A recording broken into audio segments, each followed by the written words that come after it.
Miércoles 19 de octubre del año 2022. Vamos a iniciar con la oración. Rogamos al Señor Dios Omnipotente que nos envíe buenos espíritus para asistirnos, aleje a los que pueden inducirnos en error y que nos conceda la luz necesaria para distinguir la verdad de la impostura. Apartar también a los espíritus malévolos, encarnados o desencarnados, que podrían intentar poner la discordia entre nosotros y desviarnos de la caridad y amor al prójimo. Si alguno pretendiese introducirse aquí, haced que no encuentre acceso en el corazón de ninguno de nosotros. Buenos espíritus que os dignáis venir a instruirnos, hacednos dóciles a vuestros consejos, apartándonos de todo pensamiento de egoísmo, de orgullo, de envidia y de celos, inspirándonos indulgencia y benevolencia para nuestros semejantes presentes y ausentes, amigos y enemigos. Haced, en fin, que en los sentimientos de que nos sintamos animados reconozcamos vuestra saludable influencia. Da a los médiums a quienes encarguéis de transmitirnos vuestras enseñanzas la conciencia de la santidad del mandato que les ha sido confiado y de la gravedad del acto que van a cumplir, con el fin de que tengan el fervor y el recogimiento necesario. Si en la asamblea se encontrasen personas que fuesen atraídas por otro sentimiento que no sea el del bien, abrid sus ojos a la luz y perdonarles así como nosotros les perdonamos si vinieren con malas intenciones. Rogamos especialmente al Espíritu de Genaro Valdovides, nuestro guía espiritual, que nos asista y vele sobre nosotros. Que así sea. Estamos leyendo el libro El Ser Consciente. El medium es Divaldo Pereira Franco y el espíritu que dictó a nuestro hermano medium fue Joana de Ángelis. Estamos ahora en numeral 7, la conquista del self. Vamos ahora al dislocamiento, página 114. La conciencia ejerce sobre la persona un criterio de censura ante el discernimiento en torno de lo que conoce y de la experiencia, porque sabe cómo y cuándo se puede hacer algo de manera de evitar la culpa. En ese discernimiento lúcido, cuando surge un impulso que la censura de la conciencia prohíbe que se presente sin reservas, el ego produce un dislocamiento.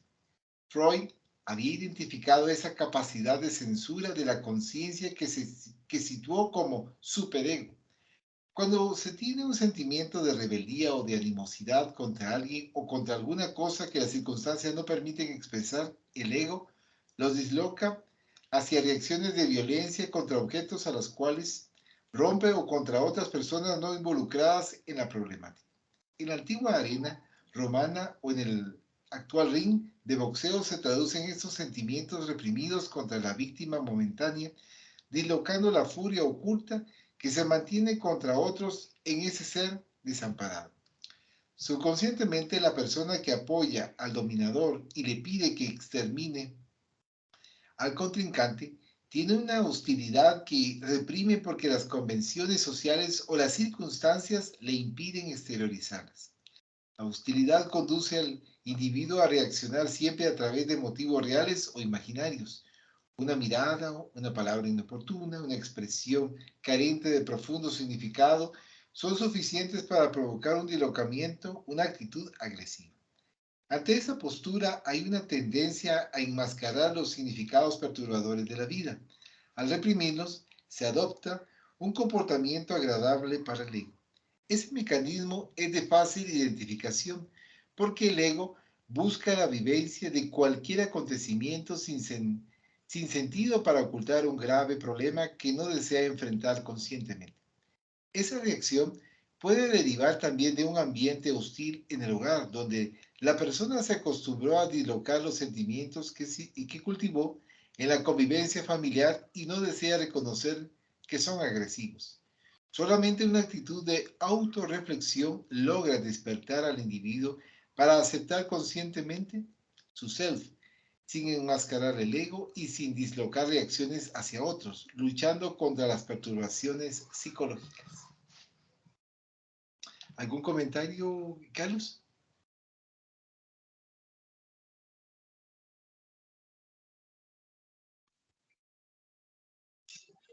Pues no, Edgar, solo pensando pues de que Sí. todos tratamos de negar las Sí. malas actitudes que nosotros tenemos o no quererlas ver, simplemente, no sé, No, qué fíjese, dice muchas usted? gracias. Sí, cabalmente lo que usted manifestaba, que nosotros podemos estar muy molestos, pero decimos, no, yo estoy tranquilo, pero como no nos enseñan a ocultar nuestros sentidos, nuestros sentimientos, nuestras emociones, entonces aparentamos tranquilidad o aparentamos frialdad, pero por dentro hay mucha, lo que acá nos comentaban con respecto a los contrincantes en una pelea, y que ahí aprovechan en ese momento para sacar toda la ira, toda la violencia. Entonces, ahí donde nosotros nos vamos dando cuenta que ese deporte, en lugar de ser de beneficio, es de perjuicio enorme, porque sacamos o sacan los participantes toda la ira, pero también uno como espectador está con esa ira y con esa violencia y en algunos casos se puede observar los espectadores que ellos al mismo tiempo que los que están lanzando los golpes, físicamente hablando, también los que están en la tribuna o como espectadores. Entonces, nos comenta acá la importancia de último, de poder nosotros conocernos y frenarnos para ya quitar todo eso que estamos como que jalando de existencia en existencia y nuestro objetivo es estar con mayor tranquilidad.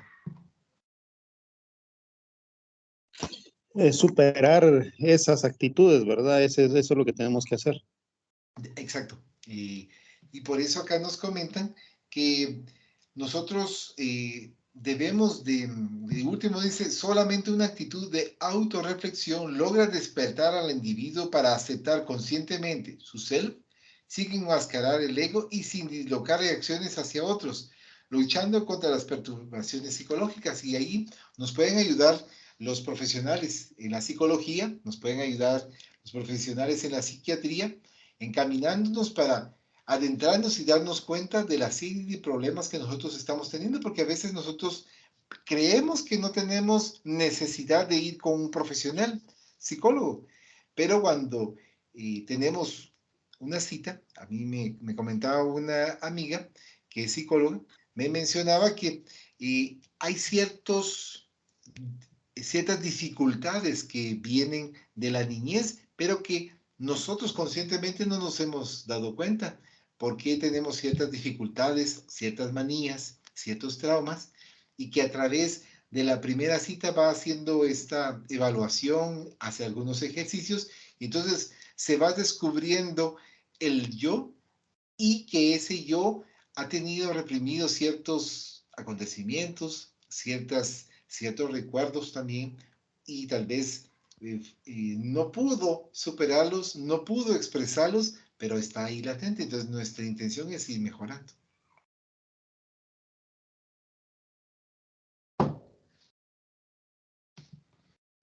Vamos a continuar con la lectura y dice proyección. La represión inconsciente de los conflictos de la personalidad conduce al ego a proyectarlos en los otros individuos en determinadas circunstancias y lugares, para evadirse de la aceptación de los errores y de la responsabilidad por ellos. Si tropieza con una piedra en la calle, la culpa es de la administración pública municipal. Si choca con otro, la culpa es de esa persona. La proyección alcanza reacciones sorprendentes. Un joven tropezó con otro en la calle y reaccionó interrogando, ¿usted es ciego? Su interlocutor le respondió, sí soy ciego. Había atropellado al invidente y se permitía el lujo de creerse la víctima. En el ser humano hay una natural y mórbida tendencia a ignorar ciertas deficiencias personales y a proyectarlas en nosotros. Siempre que alguien combate con exagerada vehemencia determinados trazos del carácter de alguien, se proyecta en él transfiriendo del yo, que el ego no desea reconocer como deficiente, la cualidad negativa que le es peculiar. Transforma a su víctima en el espejo en el cual se refleja inconscientemente. Hay una necesidad de combatir en nosotros lo que es desagradable en uno mismo. Hay personas que consideran que son perturbadas por los demás, perseguidas donde se encuentran, están molestas en todas partes. Con esa actitud revelan un carácter y un comportamiento paranoicos al proyectar en los otros individuos la animadversión que mantienen por sí mismos bajo el alegato de que no los estiman e intentan entorpecerles el paso, el avance. La proyección es fácilmente identificable y puede ser combatida mediante la honesta aceptación de sí mismo, tal cual se es, y de esforzarse para ser mejor. Este es del tema proyección.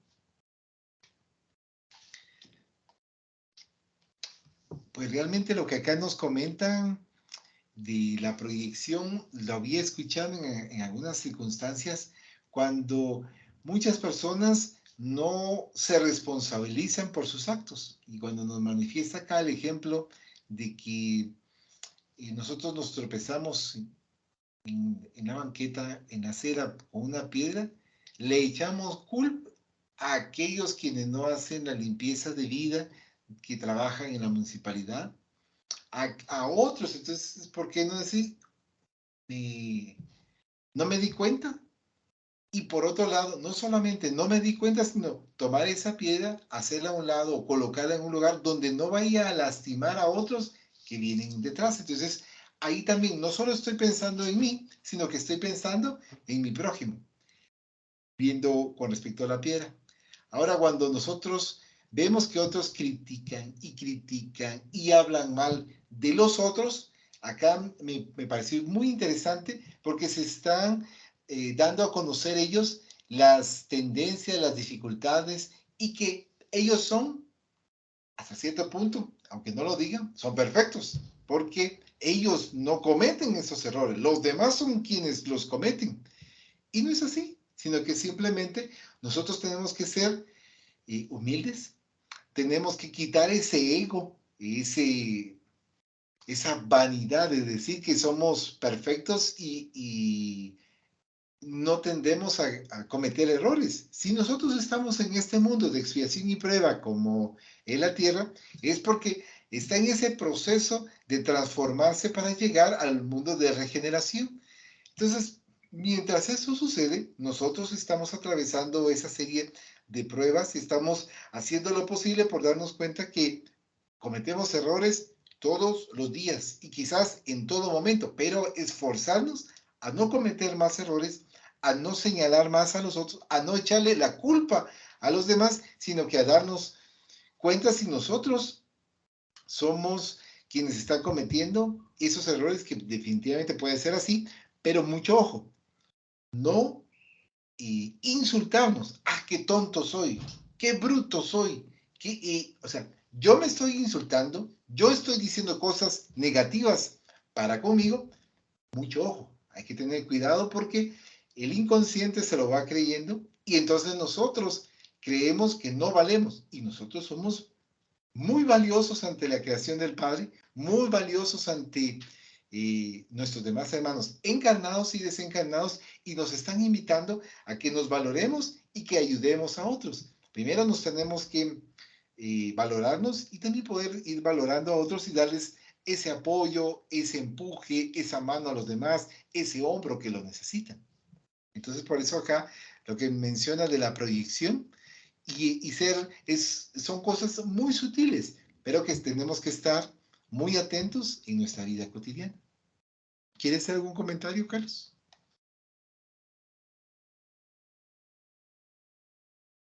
Creo yo que en la proyección también, bueno, lo que usted estaba diciendo creo que es lo mismo que voy a decir yo, pues, pero Sí, cuando algo nos molesta a nosotros de otra persona, sé yo que es algo que nos molesta de nosotros mismos. Ese es lo que miramos reflejado en los demás y a veces sin darnos cuenta inconscientemente. No sé, ¿qué opina usted de la cuestión? Solamente sí, bien, muchas gracias, Carlos. Definitivamente, muchas veces nosotros, y este comentario que usted acaba de realizar, lo comentó alguien hace muchos años en una reunión espírita, porque realmente lo que nos molesta de los otros es lo que nosotros tenemos, solo que nosotros no y lo estamos proyectando, como bien dice usted, a través de los demás. Por ejemplo, yo me recuerdo de alguien, un familiar que decía, yo no tomo, yo no fumo, así como quien dice, yo no hago eso, pero nosotros nos desconocemos si esos fueron quizás esos vicios lo que le afectaron anteriormente en su vida y entonces le ha perjudicado. Pero también, ya con el correr de los años, familiar menciona, sí, ya me di cuenta, no tomo, no fumo, pero tengo mal carácter, tengo malos pensamientos, pienso más en que los demás están haciendo cosas incorrectas, pero que el mismo es el que está actuando incorrectamente. Gracias por el comentario, Carlos.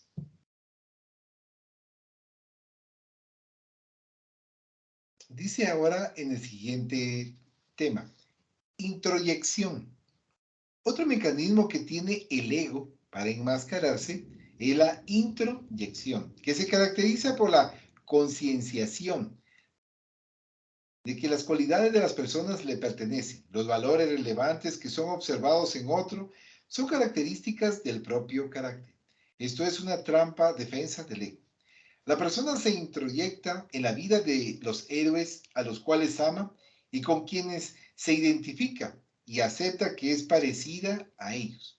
Asume su forma de ser, sus hábitos, la manera de andar y gesticular, el modo de hablar y de comportarse. Puede suceder también que se adopte el comportamiento desdichado de los personajes de los dramas cotidianos, de las películas cinematográficas, de las telenovelas, de las tragedias narradas por los periódicos. En la actualidad, junto a los innumerables vicios sociales y a las dependencias del alcohol, del tabaco y otras drogas, está también la dependencia a las telenovelas, mediante las cuales los personajes, especialmente los desdichados, son introyectados en los espectadores angustiados. Esa morbidez debe ser liberada y el individuo tiene la necesidad que le cabe atender de asumir su realidad interior con el fin de identificarse en una armoniosa combinación entre el self y el ego, para mantener el equilibrio emocional a través del ejercicio del autodescubrimiento y eliminar las ilusiones, los romances imaginarios, porque esos mecanismos de fuga, a pesar del momentáneo placer que producen, terminan por alienar al ser.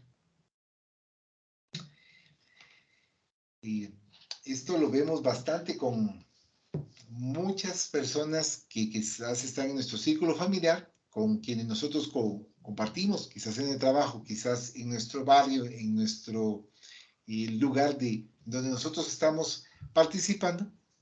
Y acá lo que nos comentan es que muchas veces hay tanta identificación en estas personalidades que nosotros podemos tender a cambiar. Cuando estaba leyendo, antes de que mencionase la parte cinematográfica, pensaba en eso, precisamente que hay algunas personas que les gusta tanto ciertos roles de algunas novelas, de algunas películas, de algunas circunstancias de lo que están atravesando, que asumen ese rol. Si nosotros nos ponemos a analizar, que asumamos el rol en cuanto a aquellos ejemplos dignos, aquellos ejemplos en los cuales nos están cultivando a ser mejores, a ayudar, a servir, a amar, a querer, considero que eso nos va a ayudar mucho más que a adoptar un personaje que no existe y creer que nosotros somos las víctimas, porque yo considero que acá nos están platicando y nos están dando a conocer como que somos las víctimas. Pero si nosotros nos ponemos a pensar del pasado y nos ponemos a analizar que hoy nosotros nos encontramos con esta vestimenta, con este cuerpo material, pero anteriormente nosotros hemos tenido otras actividades, otra vestimenta, y que pudimos haber hecho mal, mucho mal en el pasado. Yo no estoy diciendo, es que todos han hecho mucho mal, no, pero que ahora, en esta oportunidad que nos está brindando el Padre, que lo utilicemos el tiempo, utilicemos a la vestimenta que tenemos actualmente, es decir, el cuerpo material, correctamente, que nos cuidemos. Acá nos están diciendo, por ejemplo, aquellos que fuman mucho, aquellos que toman, aquellos que se drogan, por los puntos que están mencionando, porque lastimosamente, haciendo un paréntesis, lo que vemos más en nuestro medio ahora es que se ha incrementado una cantidad muy grande de personas fumadoras, supuestamente para liberar las penas, alcohólicas están tomando y están tomando supuestamente para olvidar las penas, pero ese olvido es momentáneo porque es como es como un narcótico que nos hace olvidar, pero no significa que se van a arreglar las situaciones. No se diga las drogas, que es un tema bien delicado porque hemos platicado en otras reuniones que no solamente nos va a tocar corregir la parte periespiritual de la droga que nos afectó en una existencia, sino en varias, por lo fuerte que es. Y no se diga, eso estamos hablando de la parte física, de de los vicios físicos, pero aquellos vicios que no vemos, aquellos vicios que son el pensar mal, el odiar, el querer vengarse, el querer desear cosas feas para con nuestro prójimo y otras cosas más que también no se ven, pero que afectan enormemente porque nosotros tenemos una capacidad de energía tan grande y de hecho lo hemos estado aprendiendo a través de diferentes libros de la literatura espírita, en donde podemos nosotros crear para ayudar, como podemos crear para destruir, lastimar, herir a otros. Con una mirada herimos, pero con una mirada dulcificamos y hacemos que tal vez dos personas se vean y que se provoque una sonrisa de cordialidad y de armonía. ¿Quiere hacer algún comentario, querido Carlos? Estamos hablando de la introyección. Cuando usted se refería, explicaba lo de las novelas y que la gente se identificaba con los personajes hasta cierto punto de vivir su dilema, ¿va? Su drama. Entonces, bueno, yo leí una ocasión, no recuerdo exactamente dónde, pero decía que uno, que es como un ejercicio, algo así comprendí yo en esa ocasión, ¿va? De que uno lo que debe de hacer es vivir ciertas circunstancias, bueno, en la película, pues, o en la serie, vivir el personaje, ese personaje que a uno le gusta. Pero si el personaje es violento, vivirlo. A la hora que termine la película, pues entonces darse cuenta de que ese no soy yo, que simplemente hay que reconocer eh, que soy lo opuesto, ¿ya? Si es violento, yo soy pacifista. Si es criminal, yo soy amor, ¿ya? Entonces, se debe de poner lo contrario. Hay que vivir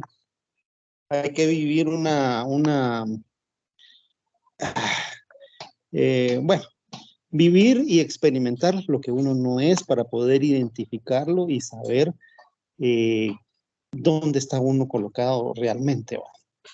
Algo así, no sé si me supe explicar. Claro, y bastante, bastante bien, porque aquí nos está invitando, en base a lo que usted comenta, a no tomar la parte negativa, sino la parte positiva, a evaluarnos, porque nos está brindando un ejemplo de la evaluación, ¿verdad, Carlos? Sí, eso es lo que yo pienso, va a buscar el lado positivo de las cosas negativas, ¿no? No, claro, y es que nos sirve mucho porque estamos viendo y decimos, no, esto no está correcto, cuando vemos ciertos personajes, no. Entonces, yo también tengo que ver en mi vida si yo he actuado de esa manera, porque ya me estoy dando cuenta y estoy evaluando mis acciones, y entonces voy analizando y obviamente no se lo voy a decir a nadie, solo digo, y cometí esa falta, tengo que corregirla, tengo que hacer lo posible para enmendar esta situación. Hace poco, hace una semana, unos días atrás, me comentaba un señor que había leído el Anuario Espírita de 2014 y mencionaba la parte del perdón, me parece que es en la página 9, en donde me mencionaba él y decía que había ciertas dificultades con su hermano consanguíneo y entonces él iba a pedirle disculpas, que no se recuerda, no sé en qué momento pudo haberle afectado y por eso ha habido ciertas rivalidades entre ambos, y que lo perdonaron. Dijo, leal, y va a ver que eso yo lo sentí para mí de tal manera en que tengo que pedirle disculpas, obviamente también no solo pedirle, sino que actuar de una forma mejor, porque yo no recuerdo bien si yo le he afectado durante el tiempo de vida. Entonces, para tener una noción, nos ponemos a pensar, esta persona que me dijo esto tiene 74 años y el hermano de él tiene 65 o 64, más o menos. Ahí estamos en esas edades. Entonces, porque me mencionaba, que estoy conociendo la doctrina espírita, yo ya no quiero cargar con esa situación. Ya no quiero volver a repetir. Y no es cuestión de volver a repetir, sino que tener la conciencia tranquila de poder corregir ciertos actos. Entonces, nos recordamos, ¿verdad?, que hay que tener la luz en nuestro hogar y también la luz para fuera del hogar. Y no ser candil en la calle de oscuridad en nuestro hogar. Muy bien, ahí estamos. Ahora tenemos el título Racionalización. La racionalización es el mecanismo de fuga de mayor gravedad del ego, porque busca justificar el error mediante aparentes motivos justos que distorsionan el sentido crítico de integridad moral y asume posturas equivocadas y perniciosas. Siempre hay una razón para justificar favorablemente los actos, aun los más irreflexivos y graves, a través de las razones presentadas, que no son legítimas. Esa dicotomía, lo que se justifica y lo que se es, se transforma en un mecanismo perturbador porque niega lo real a favor de lo que es imaginario.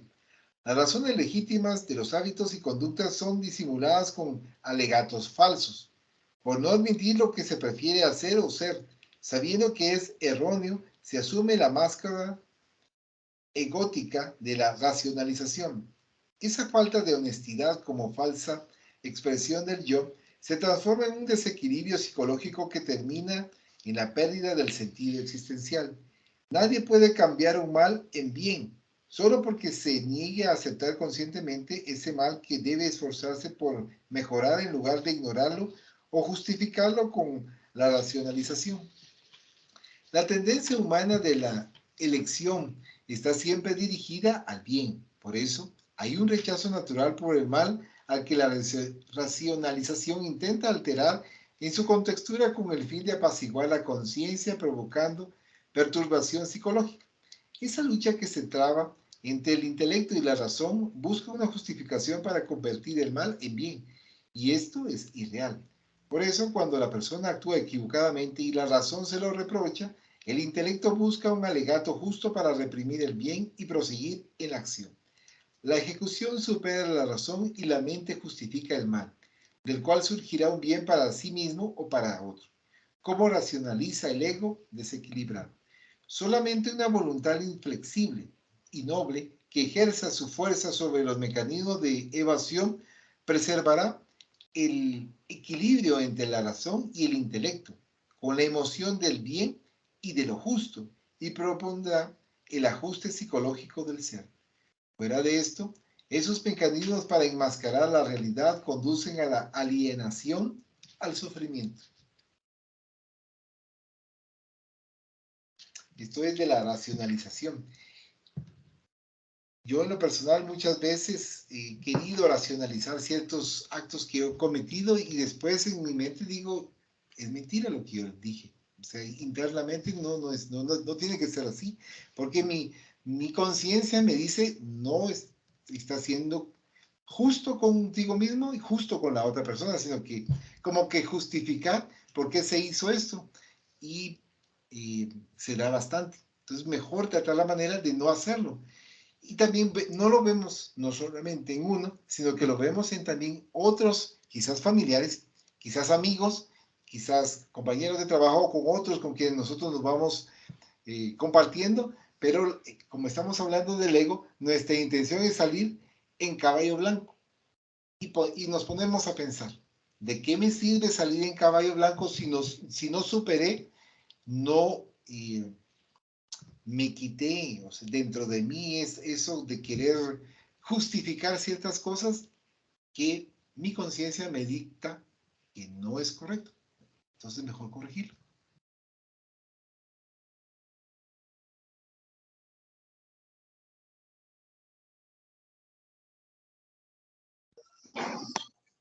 Sí, Edgar, es difícil, es cuestión del ego, como usted dice, porque cuando uno racionaliza cierto percance o cierta situación en la que uno influyó de alguna manera que conscientemente uno sabe de que uno también cometió el error, ¿va?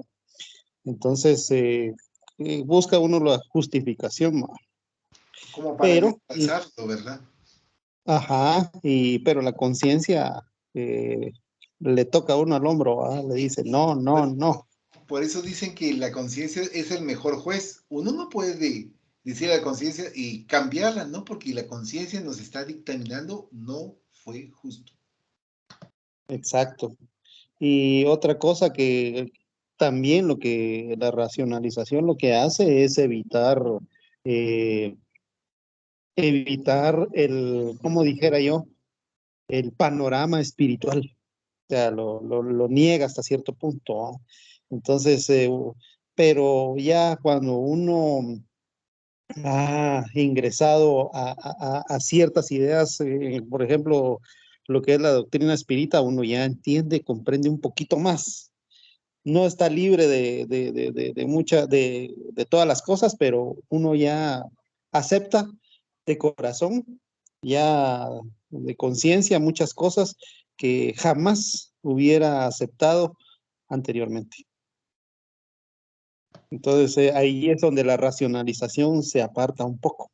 La logramos hacer a un ladito de vez en cuando, porque no siempre lo logramos. Sí, fíjate. Solamente, Muchas gracias, Carlos. Es cierto. Entonces aquí ponemos la humildad y la humildad en su máxima expresión. O sea, darnos cuenta que el ego no nos ha ayudado, sino que al contrario nos ha perjudicado el sentirnos más grande que otros y no dar nuestro brazo a torcer, como decía anteriormente. Usted dijo también que uno suele hacerlo una y otra vez y a veces no lo comenta, simplemente la conciencia le está diciendo, corregí, corregí, corregí. Y entonces vamos a trabajar en ello. Tenemos el siguiente subtema, que es miedo y muerte. Los mecanismos de evasión del ego enmascaran la realidad del self. Normalmente, receloso de emerger y de predominar como es su fatalidad. No obstante, importantes factores son los responsables de los estados fóbicos del ser, que van desde los disturbios generados por la química cerebral que producen variadas desarmonías hasta los fenómenos de naturaleza psicológica consecuentes de los conflictos vivenciados por la madre gestante, contraria a la concepción, tensa ante la responsabilidad, amargada por la incertidumbre y los problemas del parto, donde predominan los conflictos postnatales cuando el ser es retirado de la protección intrauterina en la que se siente seguro y es colocado en un medio hostil en el cual todo parece amenazar su frágil existencia. También se pueden señalar otros factores preponderantes en la formación patológica de los comportamientos fóbicos, los de naturaleza psicogénica. La educación en el hogar, la madre dominadora y el padre negligente o a la inversa. Generalmente anula la personalidad del educando durante su tránsito por el periodo infantil. Son innumerables los factores como predominantes, predisponentes en las psicopatologías del miedo, responsables de estados lamentables en la criatura humana. El miedo se insinúa de manera sutil, aparentemente lógica, tomando cuenta de los paisajes de la psique en forma de inseguridad tormentosa, poblada de horribles pesadillas que conducen a alucinaciones e impulsos incontrolables de fuga que llegan hasta la búsqueda de la contribución de la muerte. Con el tiempo, se alteran las conductas del paciente, apatía mórbida o temor continuo, ambas de gravedad indiscutible. Sin embargo, en la génesis psíquica De los cuadros fóbicos en general no se puede descartar la anterioridad existencial del ser espiritual, peregrino de innumerables reencarnaciones cuya historia está escrita en las intrincadas fibras de su propia estructura espiritual. Comportamientos irregulares, actividades hirientes, acciones perversas, ocultas que no fueron descubiertas, se inscriben en la conciencia profunda como necesidad de reparación que resurgen desde la nueva concepción cuando se producen los factores que los despiertan permitiendo su inmersión en el inconsciente y pasan a trabajar al ser real, conduciéndolo de la inseguridad inicial al miedo perturbador.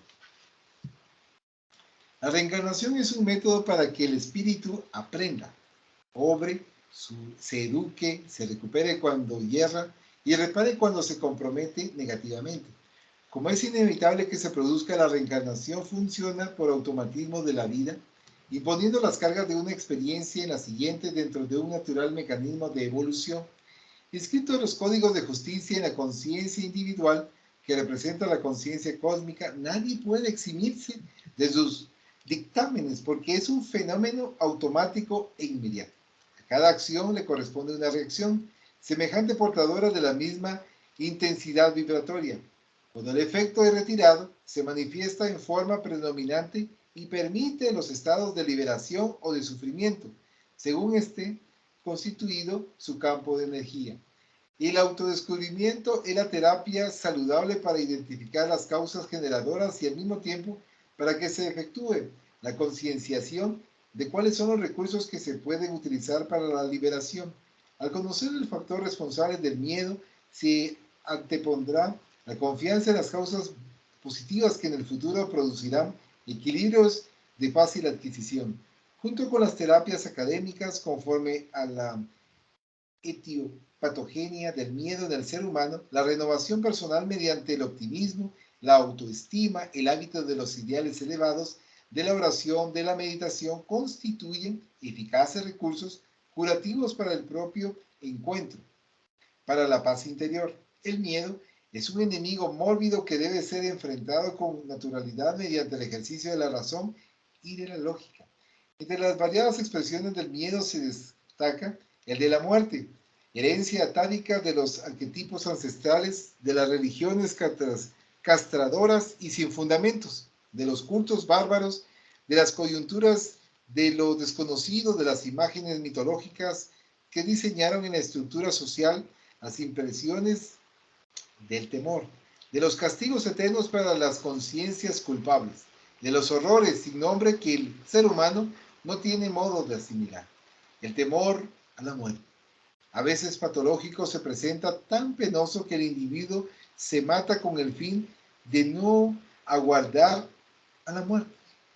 Aprensiblemente, desde el momento de la concepción se manifiesta el fenómeno de la transformación celular o muerte biológica. En este proceso de incesantes modificaciones llega el momento de la detención final de los equipamientos biológicos, acontecimiento perfectamente natural que no es el responsable de los miedos y terrores que han sido cultivados. No es la primera vez que se produce la muerte del cuerpo en el viaje de la evolución de los seres. Por el hecho de que haya olvidado el fenómeno, de ninguna manera puede ser considerado como algo desconocido por el espíritu, porque lo ha vivenciado antes. Una profundización mental demuestra que la muerte no duele, no produce terror, sino que es el estado psicológico de cada uno con relación a ella el que transfiere íntimas impresiones hacia lo exterior y da curso a manifestaciones desorientadas. La psicología transpersonal lidia con el ser psíquico. El ser espiritual sabe que está en proceso de evolución, que entra en el cuerpo, reencarnación, y sale de él, desencarnación. De la misma forma que el cuerpo se vale de las ropas necesarias e indispensables de acuerdo con las ocasiones. El simple hábito de dormir, cuando el ser se sumerge en la inconsciencia relativa, es una experiencia de muerte que debe servir de patrón comparativo para el fin del proceso biológico. Según como el yo profundo considera la muerte y la pueble de incertidumbres, de genios del mal, de regiones punitivas o de aniquilamiento, de esa forma la enfrentará. Sucede también lo opuesto, vistiendo a la muerte con la esperanza de reencuentros felices, de aspiraciones ennoblecidas, de agradables despertar, se producirá el milagro de la vida. El miedo a la muerte es consecuencia de la ignorancia de la realidad espiritual y del apego a lo transitorio físico. Freud afirmaba que el instinto de la muerte es superior al de la conservación de la vida, y esto es perfectamente natural si se tiene en cuenta que el cuerpo es fenómeno y que pasa, mientras que la causa permanece, que es la energía, la vida en sí misma. La psicoterapia preventiva como curadora del miedo a la muerte propone una conducta armónica con los niveles superiores de la conciencia despierta, lúcida, para avanzar hacia la trascendencia del yo hasta culminar en la identificación con la conciencia cósmica. Pensar y actuar bien, amar y amarse, servir como manera de ser feliz, vincularse a la fuente de la vida perenne, causal y terminal. Meditar para beneficiarse con el autodescubrimiento y convertirse en un agente de esperanza y de paz. He ahí la forma de vivir sin morir y morir para perpetuar la vida. El título es Miedo y Muerte. ¿Algún comentario, Carlos? Qué bonito y qué interesante fue esa lectura. Pues el miedo a la muerte es natural al cuerpo, creo yo. O sea, que la mente y el cuerpo van a luchar por no morir. Y más sin embargo, cuando el espíritu sabe, o sea, cuando uno es consciente de que nunca va a morir, sino que simplemente va a evolucionar, va a cambiar de estado, ¿no? Entonces el miedo a la muerte creo que desaparece. Eh, Biológicamente, las personas cuando tienen miedo, el sistema inmunológico baja, las defensas se van al suelo, las células se enferman. Más Entonces, cuando sensible una está, gente, ¿verdad? sí, y cuando una gente es positiva, es alegre, e incluso sabe que tiene una enfermedad terminal y que va a morir, y, y no le tiene miedo a la muerte, sino que simplemente sabe de que es un proceso, es posible que esa persona no muera, es Que no posible que se muere el mismo recupere. tiempo que les dijeron, sino que años después, pero precisamente lo Sí, que usted años comentó. después, exacto, exacto. Pero es porque, bueno, precisamente yo eso he estado viendo, de que las células cuando tienen vida a niveles microscópicos, con determinados microscopios, ¿verdad? Las células tienen un color azulado. Cuando la célula está muriendo, la célula pierde ese color, se va apagando ese color. Entonces, eh, una forma de revitalizar esas células es pensando positivo, viviendo alegre, la música, pero buena música, va de alta vibración, cosas así, pues las flores, el bosque, los árboles, los animales, el abrazar al gato, abrazar al perro, abrazar al vecino, al Eligiendo el amigo. cariño, ¿verdad?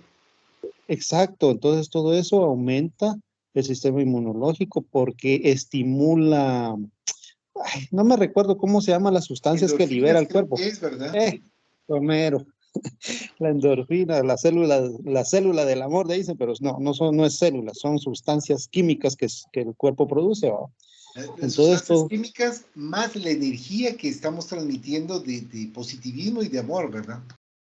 exacto, exacto. Entonces todo eso sana e incluso puede permitir a que una persona, una conciencia supere la muerte o simplemente trascender a la otra vida en paz. Simplemente dar gracias. Muchas gracias, Carlos. La verdad que lo que usted nos comenta nos hace reflexión en base también a la lectura, ¿verdad? Porque y cuando usted decía de abrazar a los animalitos, al gato, al perro, a las personas, a los amigos, y que hay momentos en los cuales que uno está tan emotivo, está uno tan contento, está tan uno emocionado, que da ese abrazo con esa emoción y las personas dicen, a la gran, mire, gracias por ese abrazo, me sentí tan bien, porque percibieron las energías positivas y de entusiasmo que uno tiene, o sea, de querer retransmitir, y por eso es que también estamos en una sociedad, apoyarnos mutuamente. Nos comentan dentro de la lectura que obviamente me gustó la parte en donde menciona Joana de Ángelis. Al principio estamos acogidos dentro del útero materno, dentro de la bolsa amniótica.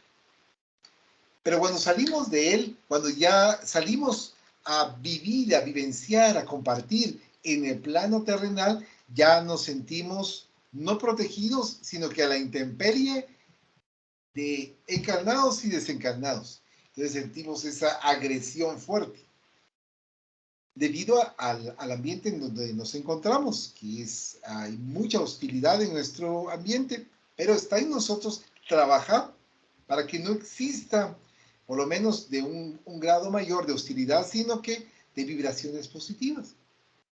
Y aquí es donde nosotros nos vamos dando cuenta la importancia del cuidado, porque dentro de la lectura también nos indica de orientar y apoyar correctamente a los infantes, para que puedan desenvolverse solos, porque ese es el objetivo. Y no, desconocemos si los padres van a vivir muchos años para orientarles y apoyarles o van a vivir poco tiempo. Pero mientras el tiempo que vayan a estar compartiendo juntos, hacer lo mejor, pero brindarles el apoyo para que ellos puedan volar solos, para que ellos puedan investigar solos, para que ellos puedan salir adelante. Y eso me hace recordar lo que nos comentaban con respecto a algunos ejemplos de ciertos animalitos que las mismas madres de ciertas crías los lanzan a ciertos lugares que uno dice que peligroso, pero es para que pueda saber defenderse por sí solo. Y acá vemos el miedo a la muerte, que es normal, pero que al mismo tiempo nos está haciendo una reflexión que nosotros hemos estado viviendo diferentes vidas, reencarnaciones, muriendo muchas veces, desencarnaciones. Entonces tenemos ese proceso que lo hemos vivenciado varias veces, que no nos recordamos, eso es otra cosa, pero que el espíritu sí. Y por eso también el ejemplo que nos dice que todas las noches morimos, como un decir, por supuesto. ¿Por qué? Porque dejamos del cuerpo material momentáneamente en nuestras camas y el espíritu viaja a otro lugar donde está en sintonía de las ideas, pensamientos, acciones que se tienen. Posteriormente nos indica lo que bien dice usted, querido Carlos, utilizar esas vibraciones positivas para poder brindar lo mejor hacia los demás. Y hay otros que nos transmiten a nosotros esas vibraciones positivas y nos impulsan, nos contagian a salir adelante, a superarnos, a que vamos a salir de los problemas, de las dificultades que nosotros tenemos frente a nosotros, pero mucho ojo, mucho cuidado. Aquí donde nos indican es que nosotros no tenemos en ningún momento el derecho a matarnos. No tenemos el derecho a cortar con nuestra existencia, porque ahí sí nosotros estamos quitando esa posibilidad de poder continuar para el aprendizaje, y por ende, como nosotros estamos violando las leyes, vamos a tener que pagar por esa violación. ¿Y qué es eso? Sufrir muchísimo, porque nosotros teníamos que vivir un tiempo establecido, pero que nosotros lo cortamos de la manera que lo estemos cortando, pero nuestro Padre nos está brindando la oportunidad de que cuando reencarnamos, aprovechemos la existencia y no, porque como sufrimos tanto, como tenemos tantos problemas, como tenemos tantas dificultades, también sabemos que están involucrados muchas veces ciertos seres espirituales que nos están induciendo para ese acto, y por eso también tener nosotros la capacidad y pedir ayuda, auxilio a nuestro familiar más cercano, a nuestros amigos más cercanos, a aquellos a quienes nosotros quizás No los conocemos, pero les tenemos confianza y poder nosotros abrirnos, decirles, mire, me siento tan mal que yo creo que la mejor salida es matarme. Y entonces estos amigos, conocidos, parientes o desconocidos, nos van a acoger y nos van a decir, no, tenga cuidado. Y nos van a dar una manera tan cariñosa, afectuosa para que nosotros no cometamos esos actos.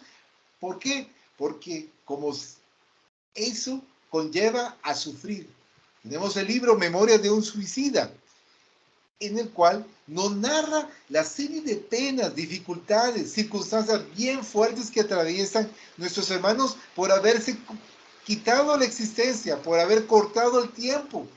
Y eso significa, por ejemplo, dentro del grupo familiar, que nosotros teníamos que apoyarnos, que yo con mis sentimientos, con mis ideas podía colaborar, pero al yo salí de ese espacio, entonces ya estoy desarmonizando, dentro de un rompecabezas estoy quitando una pieza primordial e importante. Y esto también quiere decir que todos somos sumamente importantes ante la creación del Todopoderoso. ¿Por qué? Porque somos hijos muy queridos, todos. No podemos decir, es que fulano sí porque hace bien, sultano no porque cómo se comporta. No, no. Todos somos muy queridos, que estamos en diferentes fajas vibratorias, pero que vamos a trabajar para quitar ese ego que estamos platicando, quitar esa vanidad, ese egocentrismo que yo quiero que todos me vean a mí. ¿Qué me importa que me vean a mí? Que yo me sienta dichoso al poder servir a los demás, que es lo que nos manifiesta el Maestro Jesús de Nazaret cuando nos indica que nos amemos los unos a los otros, que nos respetemos, que nos entendamos, que nos apoyemos, que podamos nosotros intercambiar ideas, pero que al mismo tiempo tomemos en consideración lo que diga acá, que ya tenemos que quitarnos ese miedo, porque sí afecta mucho a nuestro ser, y no se diga cuando ya desencarnamos, también nuestros hermanos tienen un tacto, un cuidado en el plano espiritual para podernos darnos a conocer y que también nosotros evaluemos y ya estamos desencarnados, porque no nos pueden decir, mira, tú estás muerto, porque para nosotros sería un shock muy fuerte debido al terror de saber que nosotros estamos muertos. Entonces, acá nos están indicando cómo tenemos que irnos preparando, pero que al mismo tiempo, dentro de la preparación, todo el bien que esté a nuestro alcance lo hagamos. Y allí donde nosotros vamos aprendiendo de que no hagamos para mañana lo que podemos hacer hoy. Si hoy tenemos la posibilidad de hacer el bien, si hoy tenemos la posibilidad de ayudar, si hoy tenemos la posibilidad de servir a manos llenas, hagámoslo. No puedo, no tengo dinero. Bueno, no tengo dinero, pero sí tengo mis oídos para poder escuchar a alguien que está sufriendo. Puedo dar mi hombro para que alguien pueda colocar su cabeza y que pueda desahogarse llorando, que pueda sentirse acompañado. Puedo utilizar mi mano para decirle aquí estoy. Aunque yo no tenga nada materialmente hablando, económicamente, pero me tengo a mí mismo.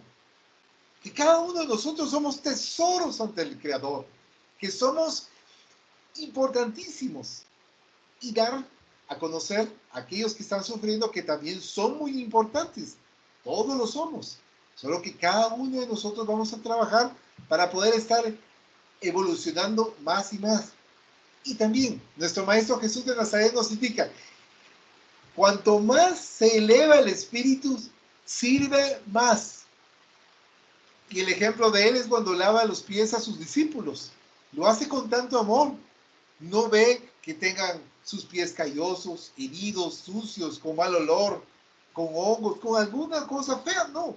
Él se dedica, nos da el ejemplo de limpiar con dedicación, hasta con una sonrisa. Uno se imagina eso, ¿verdad? No sé si alguien, algún comentario quiere hacer, Carlitos.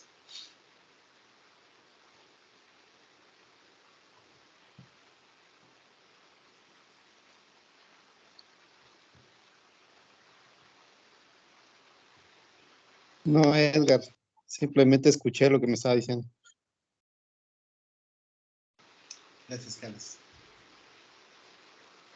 Pues considero que este libro nos está ayudando bastante para poder autodescubrirnos nuevamente, autoevaluarnos nuevamente, comprender la importancia de que nos encontramos acá con el fin de superarnos. Está bien que nos superemos económicamente, está bien que nos superemos intelectualmente, pero también nos superemos moralmente, que nos superemos en poder nosotros darnos cuenta de la dificultad de nuestro prójimo, de las circunstancias fuertes que otros atraviesan. Porque está bien, o sea, nos está dando la pauta el Padre para que nosotros luchemos y tengamos lo necesario para poder subsistir y para tener lujos también, pequeños, grandes lujos, pero también para darnos con nuestros hermanos y enseñarles a través de nuestro ejemplo desinteresadamente. ¿De qué me va a servir dar el ejemplo? Pero para que mi yo crezca y que yo me infle. Entonces ya estoy teniendo lo que yo quería, que los demás me vieran así como el grande. Y ya perdí la parte primordial que es la humildad que debe prevalecer en cada uno de nosotros.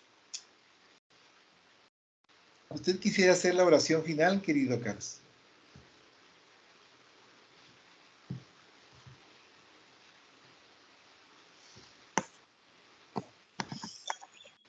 Bueno, de acuerdo, Edgar. Gracias. Agradecemos a Dios sobre todas las cosas por habernos guiado, habernos enviado a los espíritus amigos que nos acompañan, que nos guían, que nos instruyen. Gracias a ellos muy especialmente también por estar siempre al lado nuestro, instruyéndonos y levantándonos el ánimo después de haber cometido errores. Gracias a Edgar y a todas las personas que participan en estos lives. Gracias por las personas que nos acompañan, espíritus encarnados como nuestros familiares, amigos, vecinos y todos cuantos están a nuestro alrededor, porque por eso nosotros venimos a experimentar una nueva vida, una nueva oportunidad de evolucionar. Gracias por estar aquí y gracias por iluminarnos y guiarnos siempre. Amén.